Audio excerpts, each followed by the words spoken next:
Hello everybody, I am Jmulls of Jmulls Gaming, and it's time for my review of Stellar Blade, the PS5 exclusive, for now, action slash kind of open world RPG by ShiftUp. Yeah, the people that did Nikke, that gacha game. Now, let's address the elephant in the room. I likely titled this video somewhere along the lines that Stellar Blade beat the odds, and what do I mean by that? If you were to present this game to me on paper, a game whose story and presentation closely mirror my favorite game of all time, Nier Automata, and the gameplay being extremely similar and in style to Sekiro Shadows Die Twice, I would say that it's borderline impossible to pull it off well. But my fears were assuaged in the demo, mostly speaking. And the combat system to Stellar Blade absolutely enthralled me, and we're going to get into this. Stellar Blade is an anomaly. It shouldn't be as good as it is. And as you're playing through it, what you believe to be weaknesses eventually become strengths, and that will sound awkward, so let's get right into it. This will be a non-spoiler video, and I'll talk about the fights and stuff that happen in the second half of the game in more generalities. The story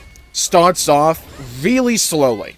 They allow most of the atmosphere and the tone to be set by just exploration. You're finding various text logs around the world, or you're doing various side quests and stuff like that, and that's supposed to give you this really dramatic flair to the world and how dark and grim it actually is. Because you're not gonna get that much character moments or a lot of actual story and development in the first half of the game. It just doesn't really exist. It does to some degree, but not an effective degree, at least for me. And for most of the time I was playing Stellar Blade on stream, that was my main thought, that everything else about the game was so strong, I can kind of forgive its weaker narrative. Because the world itself was still really cool. I'm a sucker for this aesthetic. There's post-apocalyptic Earth that's overran by some kind of enemy faction, and we have to reclaim it and learn what it means to be human. There's a reason Nier Automata is my favorite game of all time,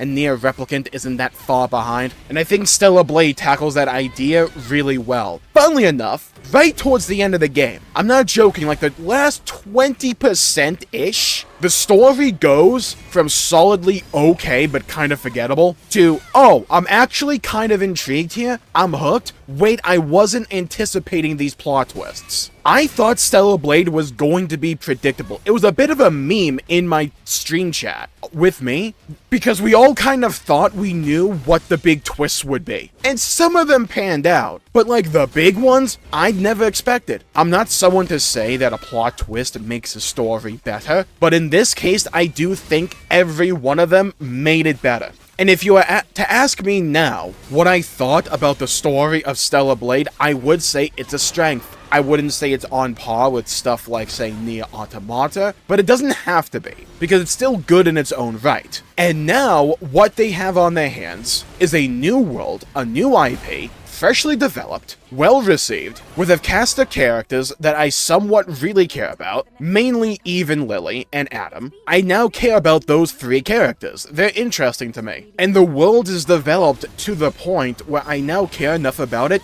to eagerly want to see a sequel, not just for gameplay, but also just to see what happens next. So in that regard, I think Stellar Blade is a massive success on that front. I think Eve is a phenomenal protagonist. She's not the best of all time, but she largely gets the job done.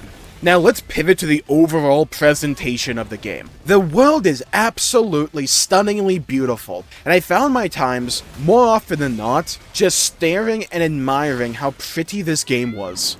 Especially when you went inside of buildings or down into the tunnels or sewers. The lighting effects in this game were absolutely gorgeous, and for a game like this, having that sense of scale or just those small moments of beauty contrast with the overall grim, dark tones of the story extremely well, and it makes you care for the world that you're fighting for. You pair that alongside a great musical score with the OST being amazing, and the game is able to properly develop this great visual and overall identity. And looking back on it, there were a decent chunk of different aesthetics, and even biomes in this game. And for me, where if I'm in one setting for too long, I get kind of bored of it visually, that was really welcome. Okay, so let's talk about the gameplay. They cooked. 100% they cooked. And I want to reiterate this point. It is hard to do the Sekiro Shadows Die Twice formula. It's extremely hard to do it this well. Parrying, dodging, perfect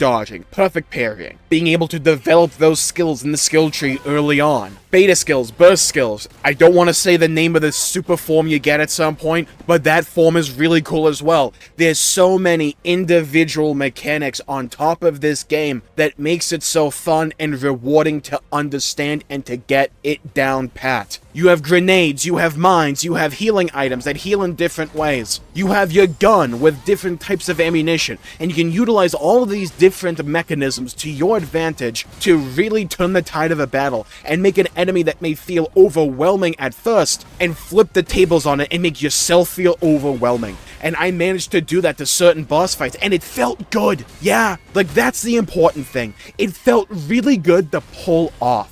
And you combine that with amazing level design. Again, I had this argument in the demo. The level design of this game is one of the most woefully under-talked about aspects to this game. It is amazing. It's engaging and it's fun to navigate and explore and to find the various secrets. Different treasure chests, different types of rewards, the can collectibles, going off the beaten path to find security codes to open up chests that you already made a mental note of somewhere else in the level. How the side quests can bring you back to these locations and you can explore them even further. It very much, in my opinion, goes off the design of older FPS games where you had obviously a linear way you could go, but if you chose to stop and smell the roses and to explore the different corridors and the different locations, you can find so much to this. And the game doesn't force you. It doesn't, but it rewards you for being curious. We come into a slight con here because I feel the open world levels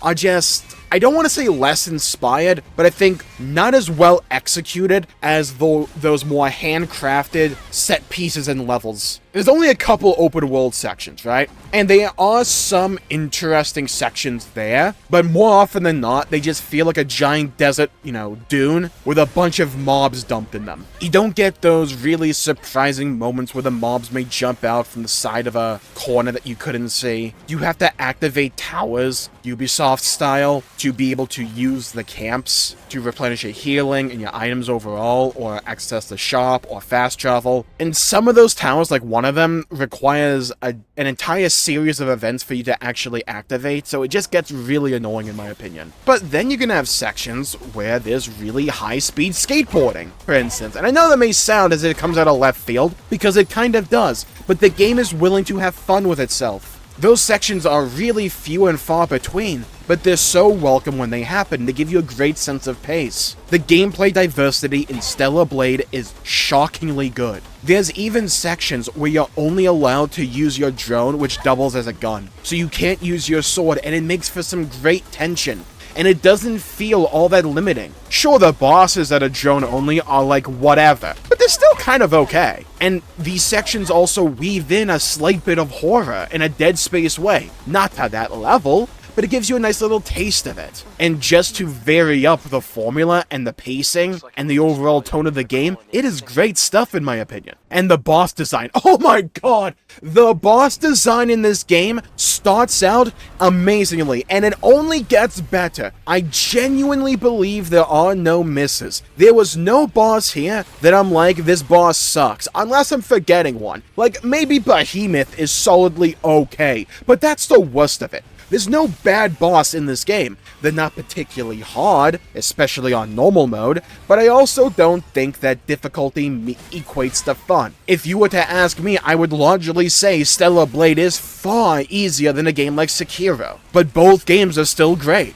And you can unlock hard mode, which I've heard is extremely difficult. I would argue that hard mode, like in every other game, should be available from the start. Can games please stop locking it off for New Game Plus? But if you want that really difficult experience, it is there if you want to. And you can also just not make use of some of the sandbox if you really want to go that way, to artificially increase the difficulty, like you can. I just found the sandbox in this game to be so fun that I wanted to make use of it. I wouldn't say the game is a collectathon, but there are a couple.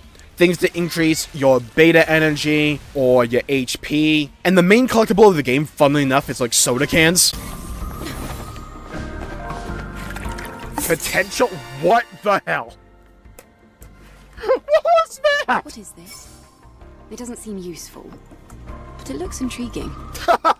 And there's a whole bunch of cute little animations that Eve does when she finds a can. Collect cans, no shot. You can discover hidden. What is that pose?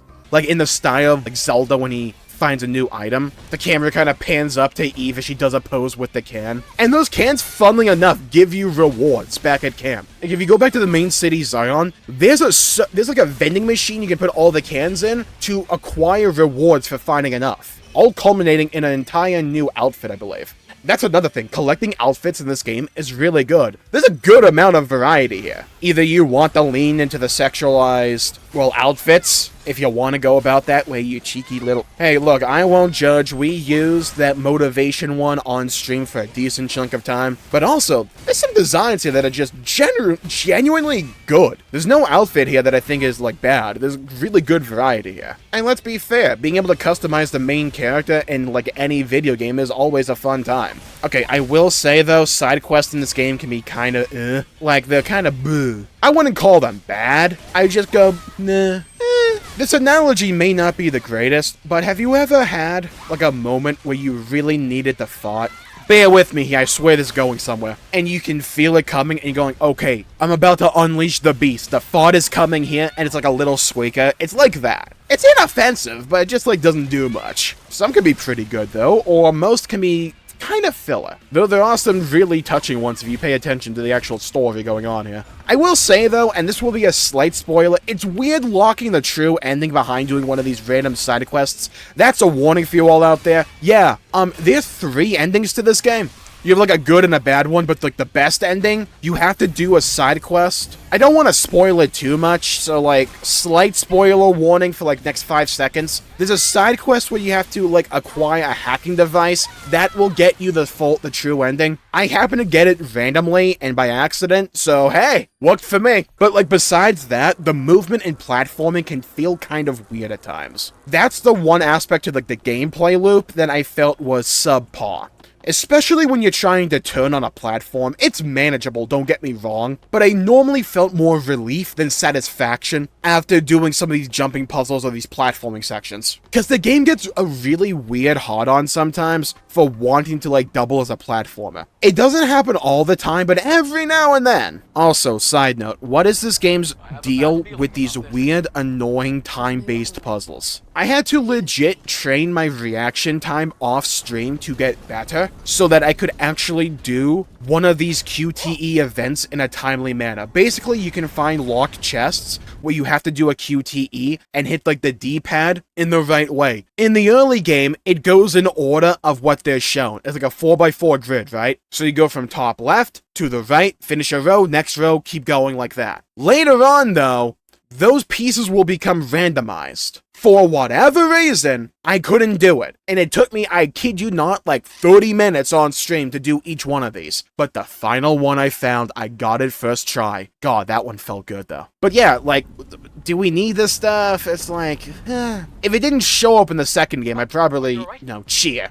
Okay, well, I've talked about most of the actual components for this game that are non-spoiler. Let's talk about the future potential. They already added what I would recommend, which would have been a boss rush mode. They added that, so hey, thumbs up for me. I can already think of things I would like to see as DLC, maybe? But honestly, I just kind of want Stellar Blade 2. They have something here. They have something really, really, really, really good. And if they can do a storyline that is of the quality of the last 20% of this game throughout, legit, they have a masterpiece. They already do with Stellar Blade. They can go up another tier if they can just nail down that first 80% of the story. Because it feels really slow and there's not much character. There's not much, like, development for these characters. There's some, don't get me wrong, but I wouldn't argue that the characters have a great sense of identity until that last, like, 20%, maybe 30%. But, like, everything else they nailed. This combat system is super good, and you don't have to change much going into the second game. You can largely keep this the same, maybe change up a couple beta and, like, burst skills or whatever, maybe give us another form or change the form. Like, maybe you can go in that way of thinking, but the game here is already super good where I don't have,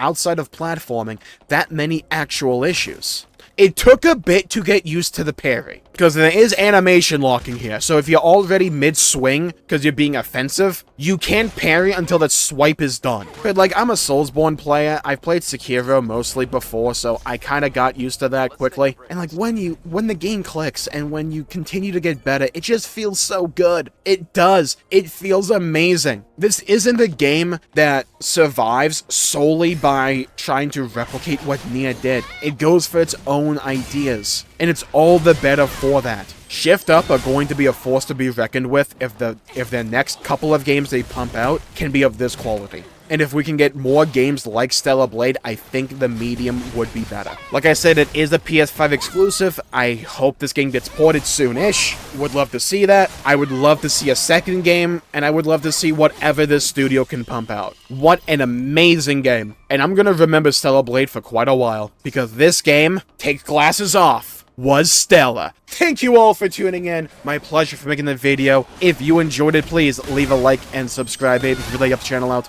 and help support future content, and I greatly appreciate it. Stay safe, have a great day. Leave a comment down below with if you have played Stellar Blade or not. What are your thoughts on it? What are your opinions? Do you want to play the game? Let me know. I'd love to hear your thoughts and your opinions. Stay safe, have a great day. Leave a like and subscribe. It really helps the channel out and help support future content, and I greatly appreciate it.